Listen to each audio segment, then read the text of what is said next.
All righty.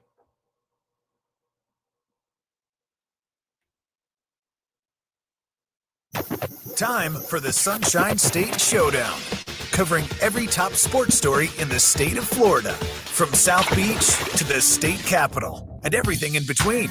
And now, without further ado, your hosts, Brandon Kravitz and Zac Blobner. Welcome in, guys, to the Sunshine State Showdown, covering all the biggest sports stories inside the Sunshine State. Your hosts bringing you the action, Brandon Kravitz from 96.9 The Game in Orlando. He's Zac Blobner, WDAE in Tampa. We are from the iHeart family of networks, broadcasting all across the state of Florida, Orlando, Miami, Jacksonville. We've got you covered.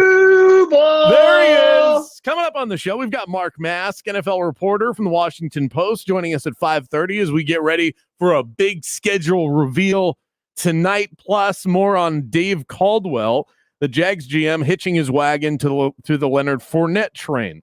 Zac, I'm feeling the energy today. I'm feeling What's up, it, man. I know that we ranked Thursday pretty low in the hierarchy of weekdays, but I'm feeling it today. You know why? It's because we can dream today, Brandon. We can look at these NFL schedules as they leak and come out throughout the day, and then officially come out from some of the teams at 7:30, officially from the league at 8 o'clock. And we can dream about a football season that we don't actually know is going to happen, at least in its entirety. But it doesn't matter, because we're going to look at the schedules and we're going to break them down as if those games are being played tonight, tomorrow, and the next day. And that's the beauty of sports. And that's why, although we've heard a lot of different criticisms, let me get that right, criticisms of the NFL, that despite all of those things, we've seen the draft, nailed it. We've seen the offseason, nailed it. Yeah. And there's no reason to believe that they wouldn't be 3 for 3 with the schedule revealed tonight and give us another great topic for sports radio and really sports fans across the country and the globe tomorrow morning. All right, well, let's start right there.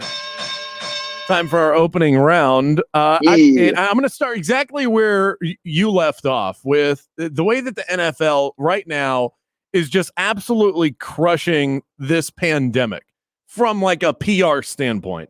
As weird as that sounds coming out of my mouth, they haven't skipped a beat.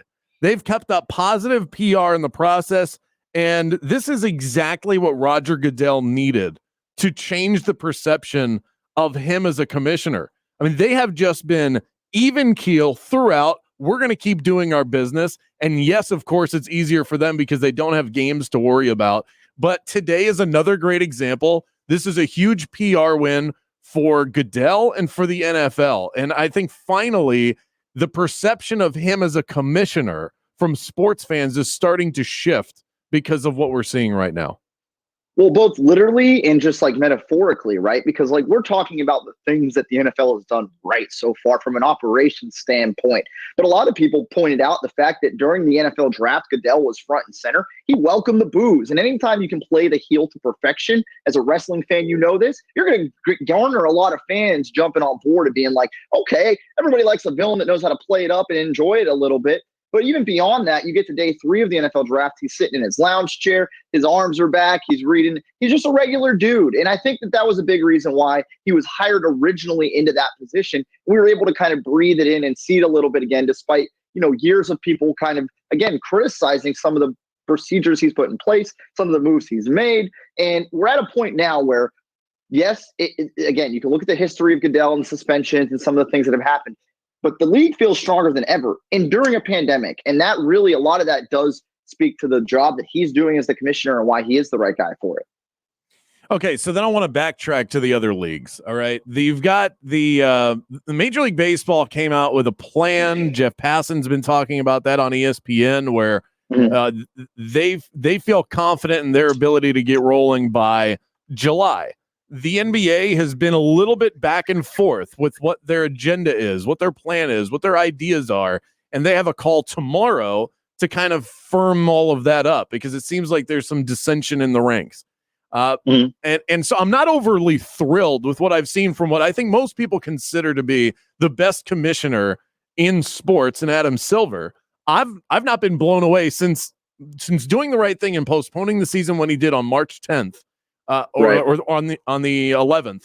I haven't seen a lot from him since that gives me this confidence that he has a good beat on what exactly he's doing.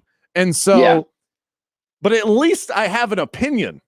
I have no idea what is going on with the NHL. And you're in an NHL city and I'm not. So maybe you can explain this to me. But it feels like Gary Bettman and the NHL are sitting back and waiting to see what everybody else does. I could be completely wrong about this, but I'm telling you from the outside looking in, this is the perception that I have. They've definitely been the most secretive, the most under wraps as far as what they're doing and their plans, possible proposals to get back on the ice and play. I don't think that necessarily means they're behind or that they're waiting and seeing what these other leagues do, as much as they're just kind of keeping them in what they're going through to themselves. I will say, though, however, and I've said this at different points about Gary Bettman and compared to the other commissioners, that there are a lot of things I disagree with that he does. I think that the NHL out of the Big Four is the worst marketed league. Now, I know the MLB has been under fire, but the MLB has such a good fan base, an older fan base already that's just like diehard for it. Hockey, the TV deals, like everything they try to put together, I just feel like it's sadly done. Yeah. When it comes to a marketing and advertising standpoint, this is the same thing. I mean, they're struggling to keep the fan bases they have happy. And that's part of it, right, Brandon? We've seen different plans and things in place from these other leagues. Partially, it's to keep the fans happy and entertained and watching and focused on it. Because if you're not putting plans in place and, if you're not putting the carrot at the end of the stick, a lot of fans are going to go elsewhere for that quench that thirst for sports and looking towards the future. And for the NHL, it's like, oh, no. And maybe they're ahead. They might be ahead of all the other leagues, but it doesn't matter because the hockey fans are just like, well, we're going to go look for other things. We're going to watch the NFL schedule reveal. We're going to watch NBA play horse. We're going to look at the MLB, the show video games being played.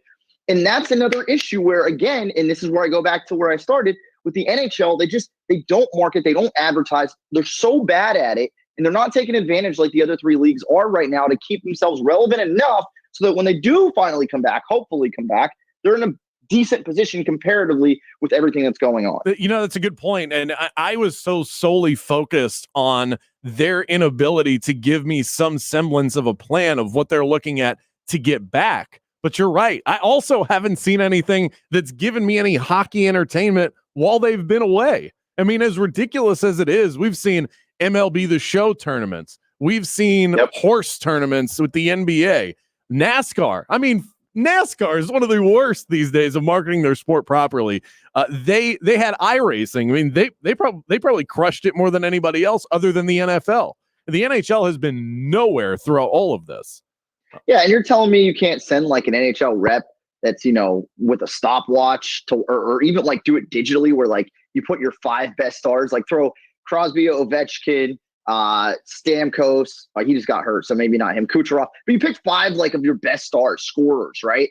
And you have them on wherever they can find a net on ice, and I'm sure that all these guys can find somewhere.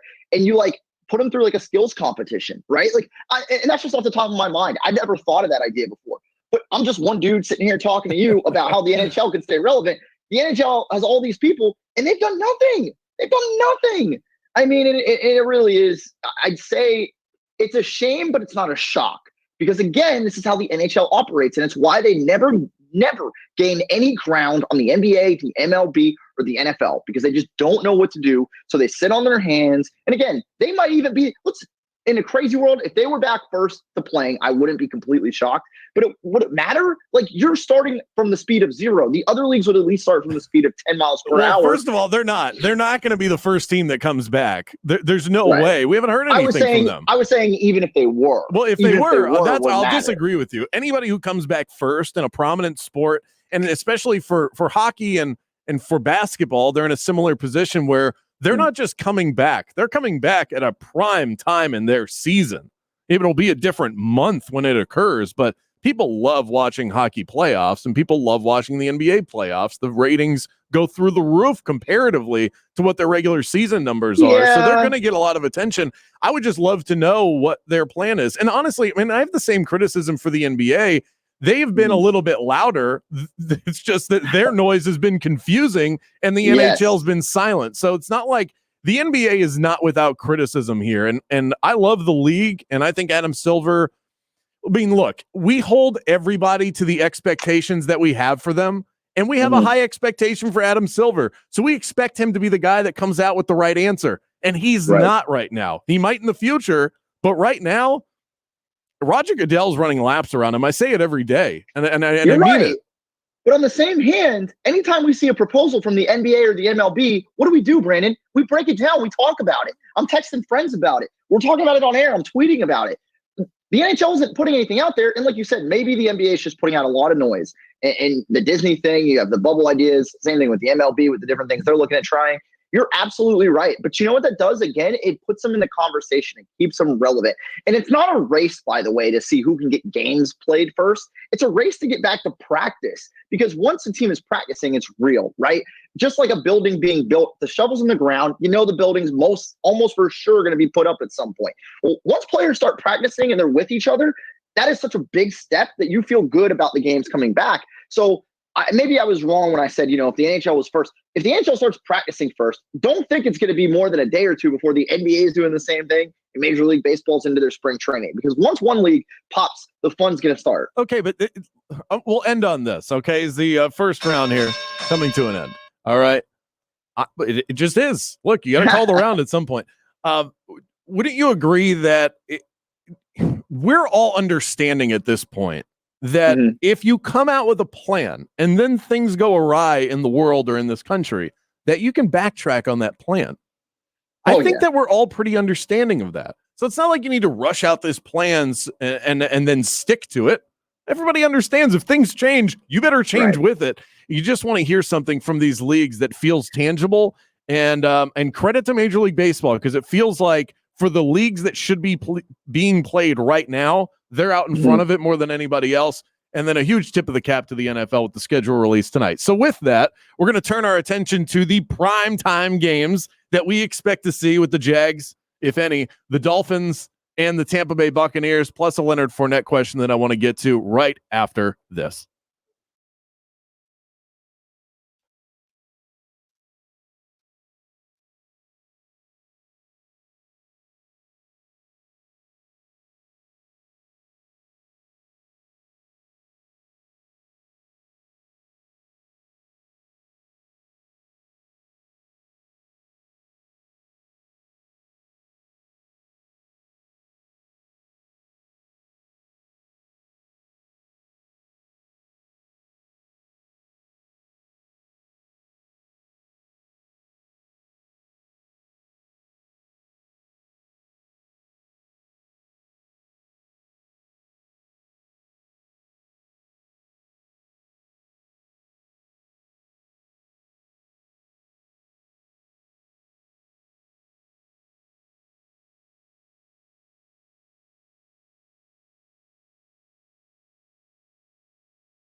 The Sunshine State Showdown with Brandon Kravitz and Zac Blobner. Welcome back to the Showdown, folks. Brandon Kravitz, Zac Blobner. You heard the man. We've got you covered all the way up until 6 o'clock tonight. You can text the show, 50857. And don't forget, you can catch the podcast if you miss any part of the show. You can find it, the full show, downloadable on iHeartRadio. Just search Sunshine State Showdown. All right, well, I want to get back to the schedule reveal that we've got tonight. I mean, I can feel my juices are flowing. More NFL that we get to break down. We know who these teams are facing, but we don't know when, and we don't know where they're going to be on television. And so with that, I wanted to throw this one out at you. I put this out on my Twitter account today. How many primetime games are you expecting for our 3 in-state teams, the Jags, the Bucs, and the Dolphins? And you're guaranteed 1, so the minimum would be 3. You're guaranteed. Every team is granted a primetime matchup to some level. Now, I can't. What the one that I don't know is, like, let's say you were given a. Are you sure about that? I looked it up before the show, and I am 98% sure that I'm right about this. Okay, so when you say that, you're not referring to the old Thursday night rule, which doesn't exist anymore, right? That's why I said 98%. So did you not see the back? And as we break the fifth wall here, I had it back and forth with our contingency down at WINZ on Twitter, because they similarly, running the board down there, thought, hey, like, there's not the Dolphins will have a Thursday nighter and the Jags will have a Thursday nighter. So if you guarantee 5 with the Bucs, that's 7. And I said a couple years ago, I'm pretty sure they changed it or modified it in a way where not every team is guaranteed a Thursday night football game anymore. Okay, but Thursday night is different than just prime time in general. I said, are you counting Thursday night? Like, this is from USA Today. Of it's today, the 7th. This is as of yesterday. Each team in the NFL is guaranteed at least 1 primetime game per season, giving them a chance to show the world what they've been working on. Or it's just not for sure Thursday nights anymore. Like, you could get, that makes sense. See, I didn't know that. Well, the other thing is that the one thing I don't know about this is, say you were given a Sunday night football game in week 14, and you could get flexed out, but you're not getting that primetime back because they're not flexing anything else. So you can be guaranteed. I think that's what the NFL and NBC might end up doing, is they'll say, okay, we'll give the Jags week 13 because we're going to end up flexing those bad boys out anyway. There's no way they keep that one. So I expect the Jags. I mean, if everyone's guaranteed 1, and I could see a Jags game on Thursday night. I mean, they don't always put the best games on Thursday. They've gotten better over the years, but certainly not it's not the Sunday night or Monday night matchup, or even for me, it goes Sunday night, 4:00 window, the primetime 1:00, and then Monday night, and then Thursday night. That seems to be the ranking for me. But if everybody's guaranteed 1, then there's a minimum of 3. I'll give the Jags a Thursday night game. I think the Dolphins end up in 1. I think they would get more if there was a guarantee that Tua was the starter, but you don't want to end up in a situation where you start putting the Dolphins on all these prime time games and he's sitting there as the backup, because that's not interesting. So I think my prediction for the Dolphins, they have the Bengals on their schedule this year. I think they put that game at the end of the schedule. They put it on Monday Night Football and hope that it's Tua versus Joe Burrow on Monday night. And you have to do it, make it like past week 10. You can make the same argument, I think, for the Chargers, because I believe they play the Dolphins this year as well. So I think you could flip that. You could pick same idea, same concept, but Justin Herbert as opposed to Joe Burrow. The only difference is, Joe Burrow is starting for the Bengals. Justin Herbert, could potentially be riding the pine as they look to ride with Tyrod Taylor this season. Yeah, it is risky. And just so everybody knows, that was the educational part of the show. We all learned that, yes, every team now, I guess, does get a primetime game. You're welcome. Doesn't mean that it's a Thursday nighter. See, we had to clarify, because I knew that the Thursday night rule had adapted. So as far as the Dolphins go, the 2 main things we're looking for is Tua to play against one of those other top rookies, right? Whether it be the Chargers or the Bengals, and Burrow and Herbert. The other thing is, there's going to be a giant memorial type game for Don Shula. And that's going to be something special. I don't know if that's going to be their home opener, I don't know if they do it then. I don't know if it's middle of the season. Whoever the opponent is in that game, though, it doesn't matter, because that's going to be special. Yeah, I'm looking at their opponents. That would be likely a home game. They have the Patriots, Bills, Jets. Has to be a home game. Chiefs, Chargers, Rams, Seahawks, Bengals. I mean, they might just roll all of that into one incredible promotional product. I really think that Dolphins Bengals is going to be in a primetime slot on the back end of the season, either Thursday or Monday night. They're not going to risk it on a Sunday night. I don't know about primetime, but yeah, I could see him throwing it at like 4:00. All right, now let's get to the creme de la creme, the team that's made the best moves in an offseason that we've seen since fill in the blank with a team that I can't ever remember making moves like this, okay? I'm talking about the Tampa Bay Buccaneers. They're going to be on primetime left and right this year. So, Zach, if you're covering Bucs games, I would get used to working really, really late. I've got my list here of the games that I expect the Bucs to be in primetime. I've got 1, 2, 3, 4. I've got 5 as well. I just saw you hold up the full hand. You've got 5. Would you like to hear my predictions for what we're going to see tonight? Mine are obvious, so I'd rather hear from you because you're a little less unbiased when it comes to this. I'm in Tampa Bay, so I'm assuming / hoping for a ton of coverage here. But what do you got? Okay, real quick before I get to it, I just want your final prediction. Are you saying the Jags get 1 just because every team gets 1, and then the Dolphins also get 1, or are you giving them more than that? If you fed me accurate information on the primetime rule, yes, both teams will get 1. Don't blame me. Blame USA Today, okay? This is a credible publication.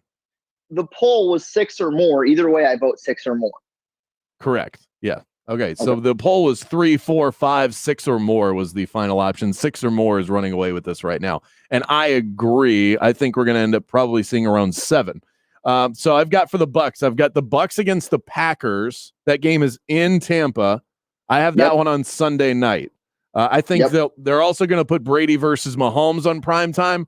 Throw Monday Night Football a bone. Let's put that one on Monday, okay? Then you've got to get one of these divisional matchups. Tom Brady going into the Superdome to play Drew Brees. That has primetime written all over it. That's Sunday Night Football. That's been leaked, by the way. Credibility, obviously, you never know. We'll get the full thing in just a short amount of time here. But apparently, there's rumors that is going to be the opener for the Bucs and the Saints, and it's going to be a 4:25 game in New Orleans. So I don't know if that's official, but it came out of a reputable source within New Orleans. So just so you're aware. But anyways, that's 3. I also have Thursday Night Football, the Bucs against the Chargers. The reason that I put this one head-to-head on primetime is because of the promotional opportunity of Tom Brady had essentially 2 options outside of New England. It was Tampa and it was the LA Chargers. And they're going to play up that chip on the shoulder Brady going into a Thursday night game. And then, of course, they'll hope that they have a rookie to promote as well in Justin Herbert. And then I've got a Monday night game because they want to get new stadiums on TV in the prime time. So they're going to put the Raiders at home against the Bucs on Monday Night Football just to showcase that new stadium in Las Vegas. Those are my 5. So 100% yes on the Mahomes and the Rodgers, Chiefs and Packers games being locked in. You can pretty much bank that at least one of Brady and Breeze going head-to-head Bucs and Saints, at least one of those will be primetime. So that's 3 that you can give automatic love to. Personally, I'm in the camp that believes the Las Vegas thing is a home run. You have the Gruden angle there, too. You want a Super Bowl with the Bucs, new stadium. It's in at Las Vegas. I would be shocked if that wasn't one of them, right? So that's 4. And then really you can take whatever you want. I mean, there's a million angles. You pointed out the Chargers one. There's the Teddy Bridgewater, which was said by Bruce Arians to be option number 2 with Carolina. Maybe that's a Thursday night game. You have the Falcons, who Brady crushed their hopes and dreams in the Super Bowl too long ago. They can easily throw that. And those are both divisional games, which do typically end up on those Thursday nights. So I think there's so many options for that 5th game that you could really take the field if you feel really good. And like I said, lock in the first 3. I feel really good. Like the 4th thing in Las Vegas is a lock, and then you're just kind of picking your poison with the 5th game. Tweet at us. Let us know what you think. At Brandon Kravitz, at Zach on the mic. Mark Maske, NFL reporter for the Washington Post, is going to join the show next.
Welcome back to the Showdown with your hosts, Brendan Kravitz and Zac Blobner. What? Did we just become best friends? Yep. Time for some added insight.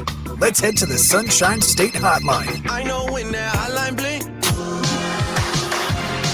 Let's talk to our next guest. His name, Mark Maske, NFL reporter from the Washington Post. You can read his stuff, WashingtonPost.com. Mark, I think you would agree there are two sides to tonight's schedule release. There's the serious side. We can actually see these games. What are the logistics? And then there's the fun side, like how many teams is Brady going to go up against in prime time? Let's start with the fun side. Is there a matchup that you can't wait to see where this one is scheduled, or something that you think the NFL is just salivating to put in a primetime slot? Have you already identified what this would be and sort of what you're looking forward to? I think some of the things I'm looking forward to probably relates most to what we'll see, very early in week 1 and 2. Obviously the opening of the new stadium in LA, what that looks like, if indeed that goes forward, the opening of the new stadium in Vegas, Tom Brady's first game with the Bucs, the Patriots' first game without Brady, Phillip Rivers' first game with the Colts. So those are the things. There are so many new things coming along in terms of in the Raiders' case, a franchise being in a new city with the 2 new stadiums, with all the quarterback movement that we saw during the offseason. So to me, some of these first time we see these things in terms of, the football side of the schedule. Now, when we will actually see them, when the season will actually start, I don't think anyone of us can say for sure at this point. But, in terms of the schedule that will be down on paper and trusting somewhat that that's the way it will actually play out, I think some of the things that I'm looking forward to see most are the things, some of these firsts that are going to happen right there in week 1 and week 2. Hey, Mark, Zac Blobner here in Tampa Bay. Pleasure to be chatting with you here on the show. And I kind of want to go in the opposite direction. Like, what team or franchise, despite what their schedule looks like, is going to be the least enticing for fans to watch? Like, what team is just one that we can say, all right, we're probably not going to have a whole lot of excitement there? That's a hard question because, every team gets a chance right now to look at themselves as exciting. I mean, I think, sort of nationally, I just look at the team locally, like the Redskins, and sort of the national perception, of course, that this is not probably not going to be a very good team. But in terms of sort of the local interest, in terms of Ron Rivera coming in as a coach, in terms of seeing what Dwayne Haskins does as the quarterback. So, that's what the NFL does really well. It sort of engenders this, anything can happen. There's hope everywhere. And at this time of the year, and at least locally, and I'm not saying from a national perspective, that there's realistic hope for every team. But I think at least locally, at this time of the year, there's hope. And at this point, in terms of the circumstances that the entire country is, I think just the hope that there actually will be football, sort of makes it at least something worth watching, something of interest to each local market, even if nationally, in terms of the football part of it itself, says, well, this is not going to be a very interesting season for that team. We're talking to Mark Maske. My vote's the Jags, by the way. Oh, yeah, for sure. That's one of our markets. The Jags and the Redskins. Maybe the Jags, but then again, in terms of what, yes, we've seen from a football perspective, this franchise sort of deconstructed, but then again, Minshew gets to play. Minshew is unquestionably the starting quarterback there, and sort of the interest of, can he get that done? Can he be that guy?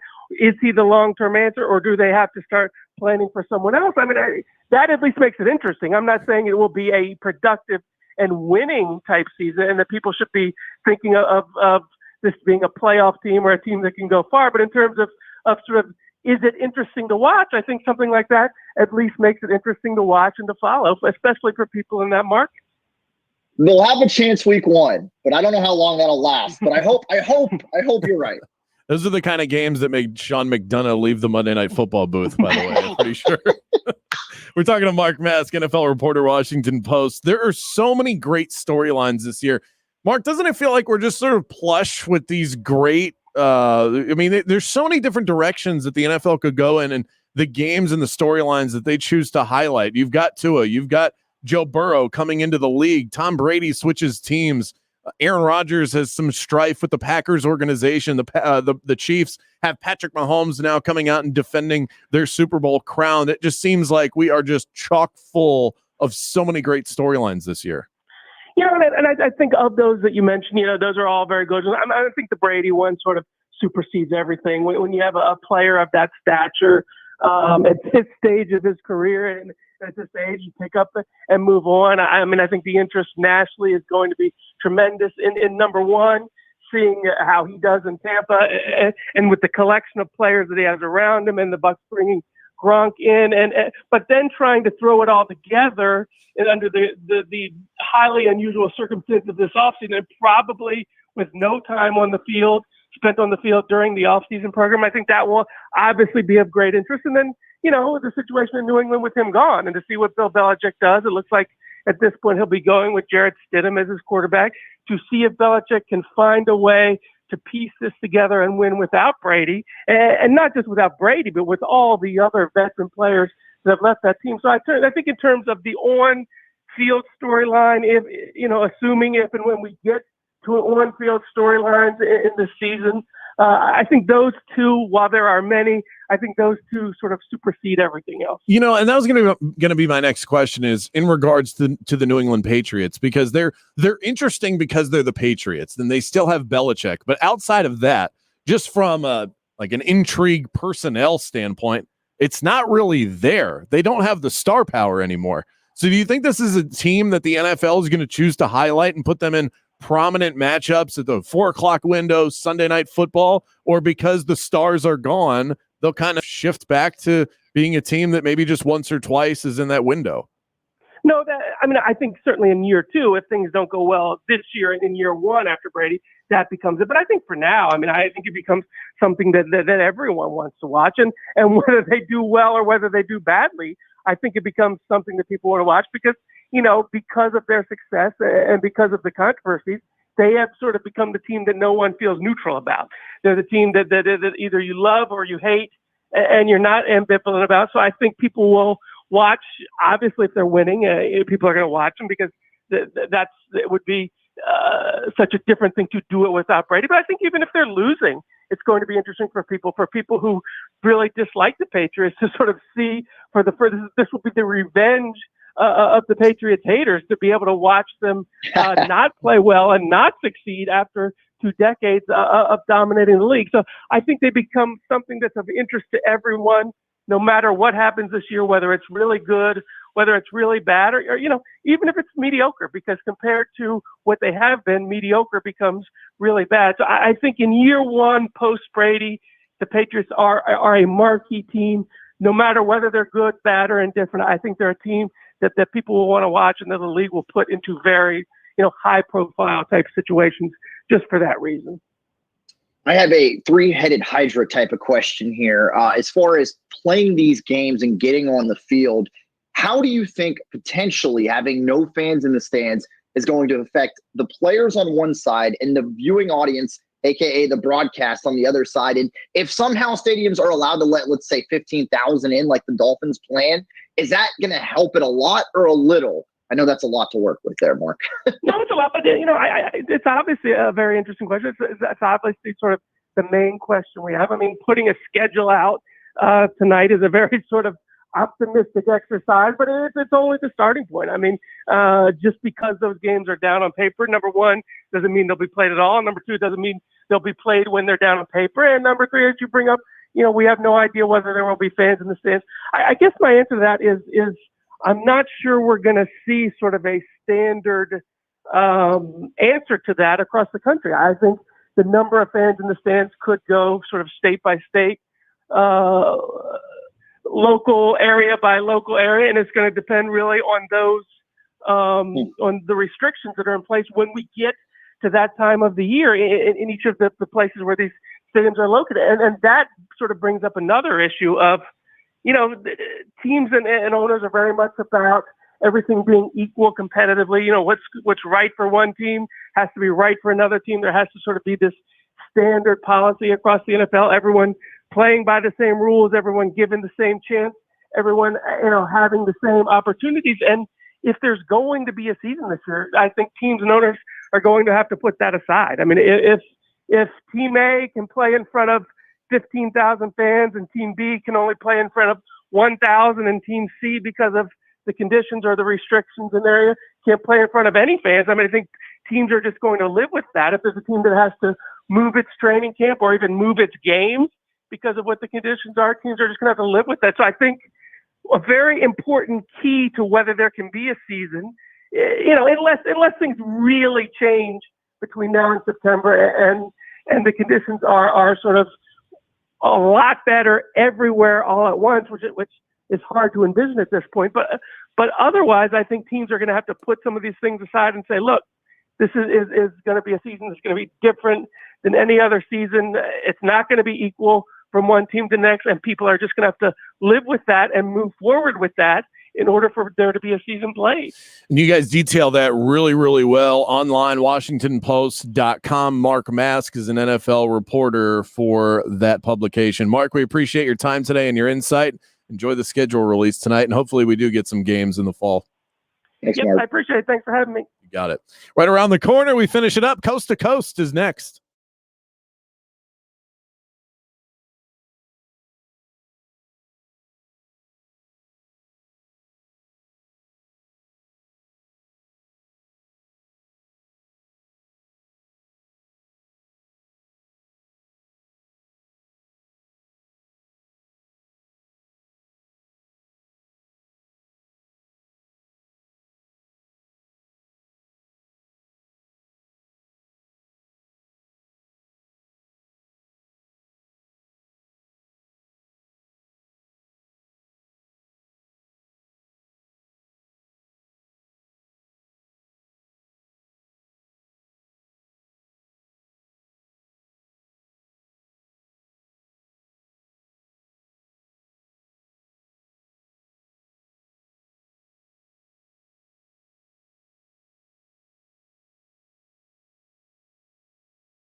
Rain or shine, these guys have you covered. Now back to the Sunshine State Showdown with Brandon Kravitz and Zac Blobner. Oh, you know it, folks. Welcome back to the show presented by KeepFloridaGoing.com. Find out which businesses in the state are opening back up, where you can get takeout, get your car serviced, all that great stuff. KeepFloridaGoing.com. Orlando, Miami, Jacksonville. Don't forget, if you miss our show live, you can find our podcast available daily on the iHeartRadio app. Just search Sunshine State Showdown, and you can find us online, our blog page up as well on the variety of websites that we are now on across the iHeart family of sports networks. Zach, you still feeling it on a Thursday? You still got that that energy level seems to be peaking. I think that it's like Christmas, man, because we got a schedule coming out tonight. It's like the Christmas Eve of the spring for football fans, and I'm feeling it, especially now because we haven't had any sports. Like, usually this is just a blip on the map, right? We're like, oh yeah, cool, we'll get the schedule, like it'll be a part of the conversation tomorrow. Instead, it's like, feed me, and we know we're going to talk about it 99% tomorrow on every show across the country. Sounds good. Let's go coast to coast. Coast to coast and throws it down. All right, Zachary, start it off. What you got? Oh, I got some goodies for you here. We're going to go through the Orlando Magic first, even though the Heat is first on my list. I'm starting with the Magic because that's in your neck of the woods there, BK. The Magic are on TikTok, promoting it heavily lately on social media. Are you on TikTok, Brandon Kravitz? You know, I do have a TikTok. And you do have a TikTok. I do have a TikTok. Wow. I have posted, I think I've got 4 up. And I got to... I mean, I flip through sometimes. I was a little resistant to it at first. But, man, the talent that some people have, the creativity, the amount of time that it takes to put up a well-produced 11-second video, it's kind of insane. And I've got your 4. TikTok name? I'm at Brandon Kravitz. It's nothing crazy. I try to go clean across the board. I'm trying to own at Brandon Kravitz across all platforms. All right, so don't try and take that from me. I've been able to do that so far. I'm going to try and get the radio station here in Orlando on TikTok as well. I mean, I think at some point we got to get up to speed. The problem is like you've really got to. I think you've got to be a millennial to understand this. Otherwise, it is just a completely foreign concept. Honestly, I think I'm decent with social media, and I struggle producing good TikToks. If I'm being honest with myself, I've got 4 up. They're not very good. Yeah, I don't have one yet because I try to master each thing before I move on, right? So clearly we're doing this video streaming now. Like, that's where I'm most engaged. Yep. But the second I feel like I've got this down, I'm diving into it. And I've waited. You mentioned millennials. It's really for Gen Z more than anybody. Yeah, Gen you're right. Zs are the ones using it more than anybody. But yeah, I think I can dabble and do some quickies. But you're right. 11-second videos that need to be well produced. It's hard to argue. It is. It's tough. And like, they don't give you they probably do give you a tutorial. I probably just skipped it, if I'm being honest. All right, we'll go to the Heat. Happy belated birthday to the Dragon, Goran Dragic. How would you rate his importance to the Miami Heat as an organization? I would say right now it's at a 6-ish. I mean, with Jimmy Butler being there, he's kind of taken over the leadership role. I know when he was brought in, he was supposed to be a big deal. That hasn't necessarily been the case for him, but he's the one leading the bench. He's the one keeping the non-starting 5's heads in the game and focused, helping them work through injuries and all kinds of different things. He is very important. And if this team does shock people in the playoffs, he'll be as big of a deal to the reasoning why as anybody else on the team, including Butler and Tyler Hero and any of the other guys you want to throw out there, Brandon.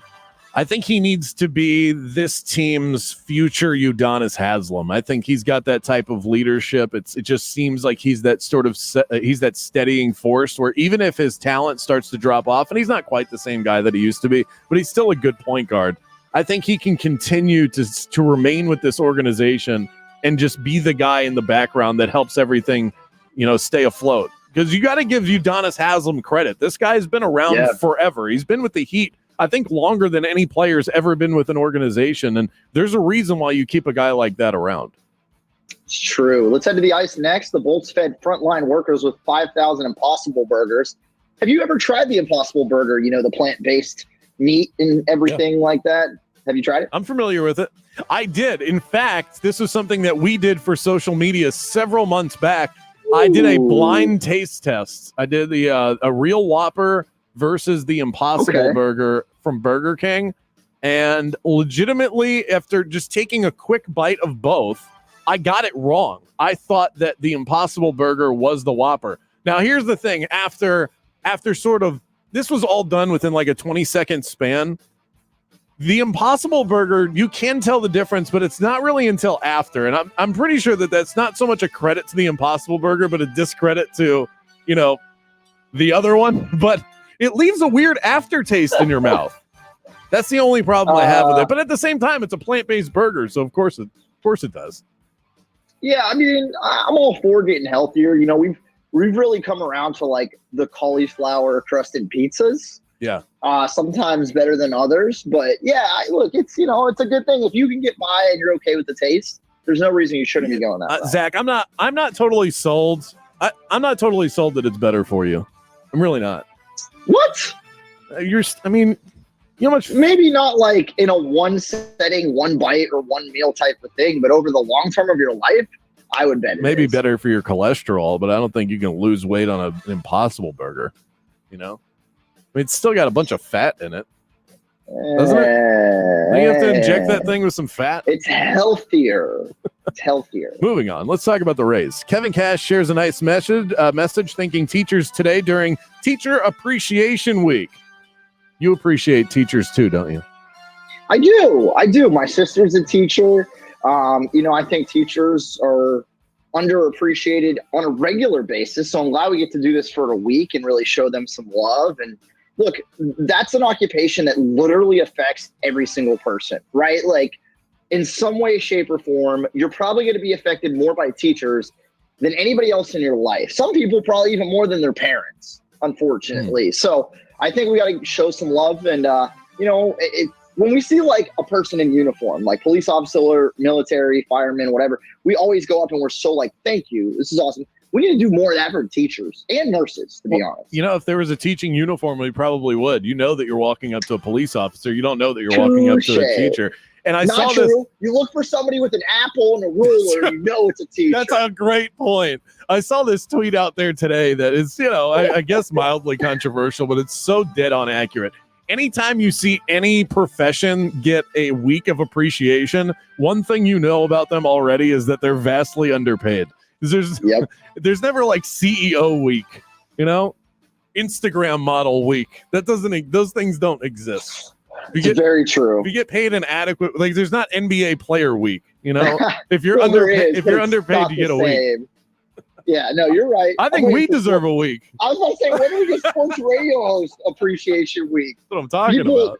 People just slam us 24/7, 365. All right, let's move on. We'll go to the Marlins next. They shared a drink recipe on Twitter this week. When it comes to cocktails, so not a straight pour, I love my Maker's Mark. Cocktails, what's your favorite? There's nothing to me. Nothing beats a mojito when done right. Absolutely fantastic. I could drink it in any setting, fancy restaurant, not a hole in the wall because they probably don't have the mint leaves, but on the beach at a wedding, whatever. If you can crush up the lime and the mint and you got rum and just a little dab of simple syrup in there, there's just nothing that beats it. It's great. Little dab. You don't want to overdo it. I'm the master of the mojito, man. If I ever get a chance to cook you up one of those, you'll be impressed. Oh, you will.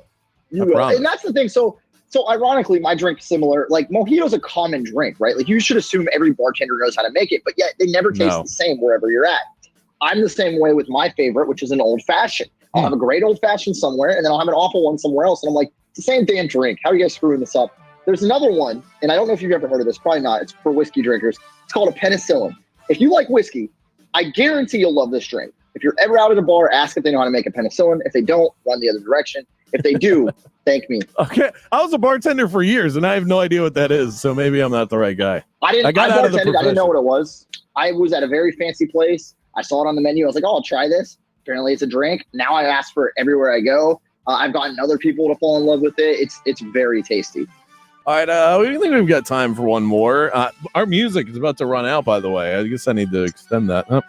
Former Browns linebacker Joe Schobert, now of the Jacksonville Jaguars, hopes to usher in a winning culture with the Jags. Is he the right guy for the job? Is Shooby-Dooby-Doo the right guy? You know, Josh Scobie. They love these kind of SCH I don't know if that's his things. nickname, but like we're just gonna name him that. Like whenever Scobert comes up, we're gonna say Shooby-Dooby-Doo from now on. I'm coining it that. Is a guy from the Browns who we've never heard of going to help the Jags figure out how to have a winning culture? I'm going to go out on a limb and say no. I could be wrong. What would make you say such things? Who is Paul Posluszny, the guy that came from the Bills, ended up being a lifer basically for the Jags, helped really lead their young defenders and get them to the point where they were a good team, made it to the AFC Championship. I guess that's like his ceiling, but I would not. Hey, the important thing is that he got out of Cleveland, right? At least he got out to go to Jacksonville, though. You're right, Florida. You need to live in Florida. This guy might get a 30 for 30. You go from the Browns to the Jags. Make a 30 for 30 down the road about Joe Schobert. Nobody's gonna watch that. Why would they do that? Call it the Shooby-Doos. Anyway, that's gonna do it for us here today. Thanks for spending some time with us. If you want to reach out, you can hit us up on Twitter. He's at Zach on the mic. I'm at Brandon Kravitz. We'll be back tomorrow at 5 p.m. to close out the week, covering the biggest sports stories in the state of Florida. And if you miss us, you can catch our podcast found online, iHeartRadio, Sunshine State Showdown. Hit that download button and listen away. Good night and stay safe out there, Florida.